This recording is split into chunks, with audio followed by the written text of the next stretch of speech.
నైరుతి బంగాళాఖాతంలో తీవ్ర అల్పపీడనం కొనసాగుతుంది. దానికి అనుబంధంగా గల్ఫ్ ఆఫ్ మన్నార్ ప్రాంతంలో ఆవర్తనం కొనసాగుతుంది. దీని ప్రభావంతో తెలుగు రాష్ట్రాల్లో భారీ వర్షాలు కురిసే అవకాశం ఉంది. ముఖ్యంగా ఏపీలోని పలు జిల్లాల్లో భారీ వర్షాలకు ఆస్కారం ఉన్నట్టుగా ఆంధ్రప్రదేశ్ విపత్తుల నిర్వహణ సంస్థ పెడుతోంది.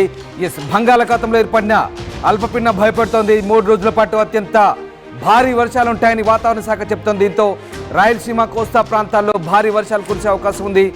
ఉరుములు మెరుపులతో కురిసే ఛాన్స్ ఉన్నట్టుగా చెప్తున్నారు. మత్స్యకారులకు వేటకు వెళ్లొద్దంటూ అధికారులు హెచ్చరిస్తున్న పరిస్థితి. 3 జిల్లాలకు రెడ్ అలర్ట్ ప్రకటించారు. 10 జిల్లాలకు ఆరెంజ్ అలర్ట్ ప్రకటించారు. తిరుమల, తిరుపతి, చిత్తూరులో నిన్నటి నుంచి భారీ వర్షాలు కురుస్తున్నాయి. అలాగే అనంతపురం, కర్నూలు, నెల్లూరు, అన్నమయ్య జిల్లాలోనూ విస్తారంగా వర్షాలు కురిసే అవకాశం ఉంది. మరోవైపు తెలంగాణలోని పలు చోట్ల భారీ వర్షాలు కురిసే అవకాశం కనిపిస్తుంది. ఇప్పటికే ఫెయింజాల్ తుఫాన్తో రైతులను నిండా ముంచింది. మరోసారి అల్పపీడన ప్రభావం రైతులను భయపెడుతున్న పరిస్థితి కనబడుతోంది.